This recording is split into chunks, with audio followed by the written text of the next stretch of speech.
Mapagpalang araw po mga ka-backyard. Welcome sa isa na namang episode ng Backyard Farming. Maliit mong lupa, gawin nating libangan at pagkakitaan. Ito po yung nakolekta po natin lahat-lahat. At ibebenta po ni mama ito dun sa may tindahan. Dito lang po sa barangay namin. At ayan, nalinisan ko na po yan. Ito po mga ka-backyard ang kinaganda sa atin dahil yun po, kahit po alaga lang po natin, pang konsumo lang po, pag yan po ay natambakan ka po ng mga itlog, ay maaari mo ibenta. Kagaya po ito sa amin. Ito po ang ibibenta namin, at ito pong dalawa ay hindi na, kasi po ito po ay yung itlog ng Malaysian Sirama po, at ito po may date, kaya hindi na po natin isabay dyan. At ang ibibenta po natin 23 po mga ka-backyard. Ayan, ngayon lang po tayo makakabenta ng ganito karami, kasi po nung mga nakaraang buwan, nung naimbakan din po tayo ng itlog, ibinigay po natin kila tita at kitito. Bali po 50 na po piraso ang itlog na naibigay na po natin sa kanila. Ngayon po ay ayan, at ibebenta na po natin para makabalik po yung kapital natin sa kanilang pakain. Ayan po, napakaganda pong tingnan, lalo na po kapag ganito po na marami na po ang itlog.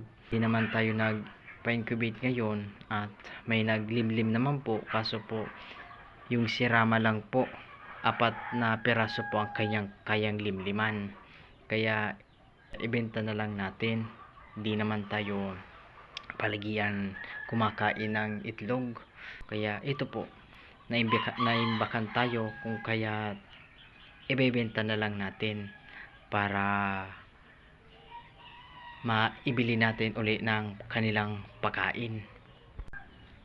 Ito po mga kabakir na 10, ito po yung itlog ng Rhode Island, at saka yung 8 po dito, ito po ay sa Decal Brown, at ito pong dalawa meron po ditong sa Texas native, at saka yung kabir po natin.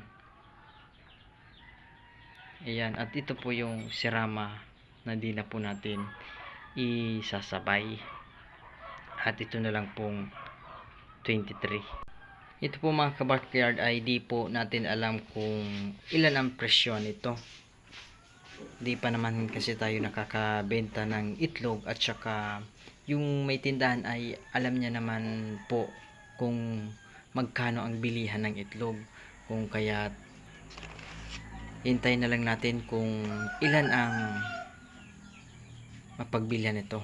Napakaganda sa mata na araw-araw kang mag-harvest ng itlog, kahit di naman po karamihan ang inahin natin, ay kapag ang kanilang itlog ay naiimbak, talagang madami po. At kung darating man ang panahon na may kapital po tayo dito, ay plano din po nating mag alaga ng paitloging manok para makapag-produce po tayo ng itlog na maganda rin pong negosyo. Sa ngayon po nakapokus po tayo sa ating pagtatanim ng gulay, ng pag-aalaga ng manok at saka ng baboy, na hindi naman po kalakihan, panglibangan lang po, pero po ay talagang kikita at kikita ka po. Ito po mga kabakyer yung sirama natin na naglilimlim. Ayan po, 4 po yan. Yan po ay Rhode Island. Sana mapisa lahat. Sa ngayon po ay wala pang naglililim sa ating mga alaga, kaya di tayo makapagparami kaagad ng mga sisiw,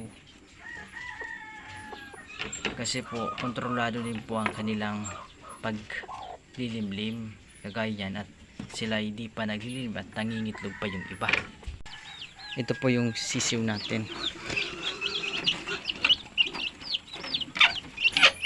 Ayan sila at napakaganda.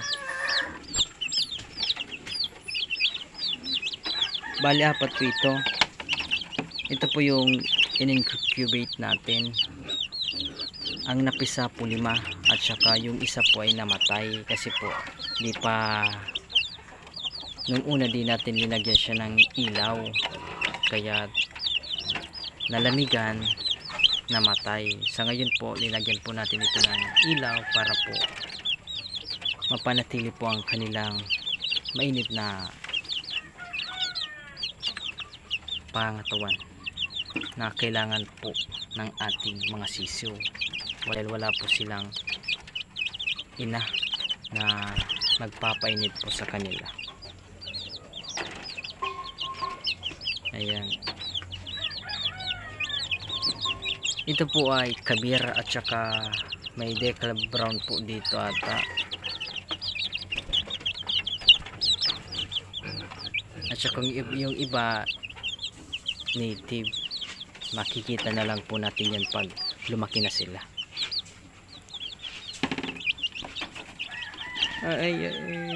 Ayan po,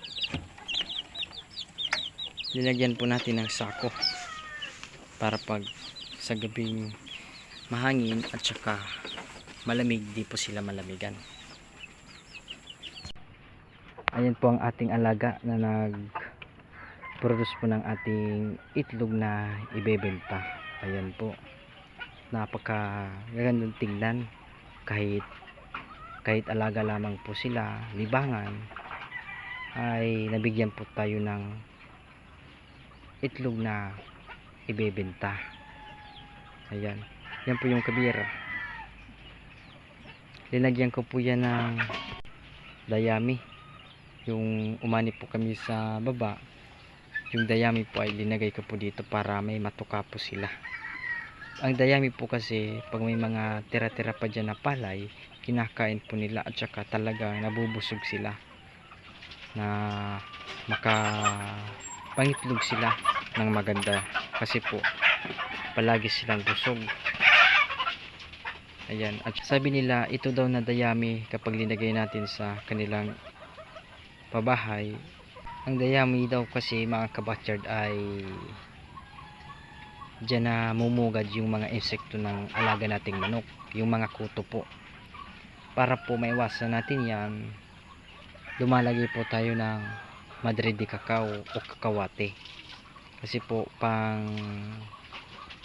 pangalis po yan sa mga kuto po ng ating mga alaga. At saka sa paitlugan din po, linalagyan din po natin para di po mamugad yung mga kuto po nila. Kasi po ito pong manok natin ay nakapwesto po sa gilid ng ating bahay, kaya dapat puksain po natin yung mga kuto para po di po pumasok sa atin. Ayan, yung mga pato po natin mga kabakyard ay di pa po nangingitlog. Baka sa susunod na mga buwan ay makapag-ngitlog na yan para maparami na din natin. Ang plano ko po niyan ay ilalagay po natin dyan sa baba para po ito po ay bakanting lote po. Yan, yun po yung palayan, yung fish pond, at ito po ay yung tinanim na natin ng gabi na talagang sukal na paligid kapag tinubuan ng maraming damo. Yun po ang plano natin para po hindi po tumas ang mga damo at saka maging malinis po. Ayan po ang pato po kasi kapag kahit po ang manok kung saan ilagay natin na nakabakod lamang po ay talagang di po tutubon ang mga damo.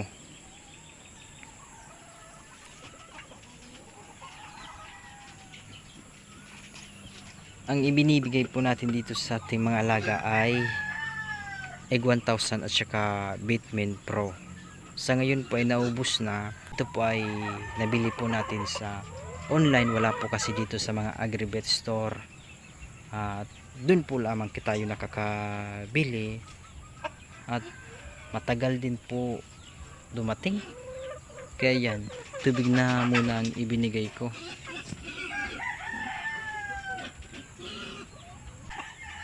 Problema sa ating net na nalalagay po sa kanilang pabahay. Yan po, madumi na. Ayan po ang buhay na po yung ating kakawate. Maganda po ito.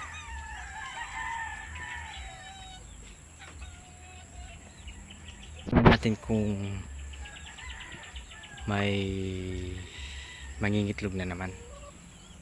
Ayan po ang ating mga kamatis.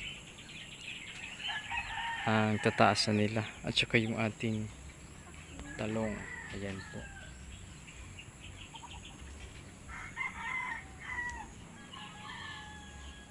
Yung mais po natin ay malalaki na. Ay yung kabir po. Ayun, mangingitlog na naman. Hindi ko pa po ito na papakain. Tingnan natin yung mga kalabasa. Ayan po ay sayang di namin nakuha. Ay matigas na. Pang tanim na lang yan.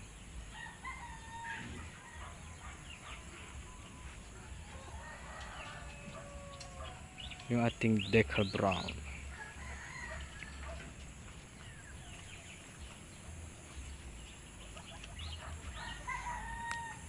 Yan po yung saging natin. Yan. Ay malalaki na po.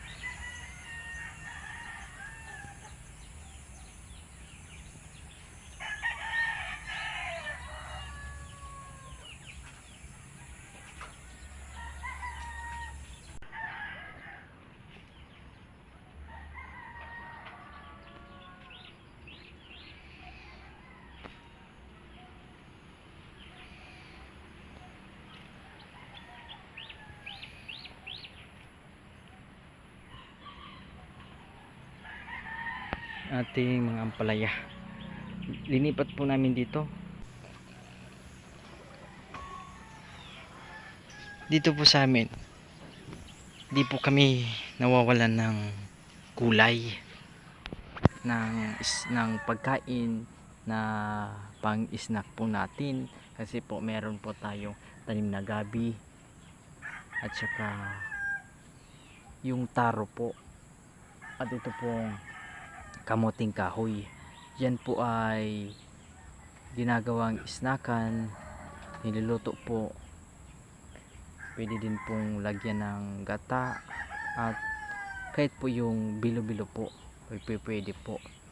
Ito po ang kinaganda sa atin, kasi po nung di pa po kami lumipat dito, kami po ay di pa naman tumatagal dito. I think almost 3 years pa lang kami dito. Kaya po maganda sa pakiramdam na ganito po tayo, umaani po tayo ng sarili po nating mga pananim. Nung kami nandun sa dati naming bahay, wala po kami doon na space. Nagtatanim lamang po kami sa mga paso. Doon lamang po kami tumatanim.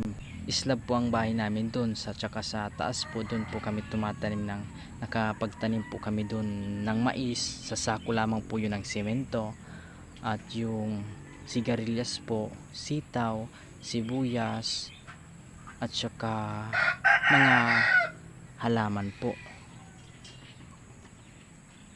Sa ngayon po dito marami po tayong tanim, at saka sarili po nating tanim na nakakasiguro po tayo na maganda po ang ating kinakain. Nakakasiguro po tayo sa kinakain, at the same time ay wala tayong ibinibigay na gamot para maganda po ang ating naaani. Ayan po mga kabakyard, inaayos po namin ni mama yung bakod po namin dito. Ayan na siya. Ayan, malapit na siya. Tanungin natin kung ilan nga ba ngalaga na naibenta nating itlog.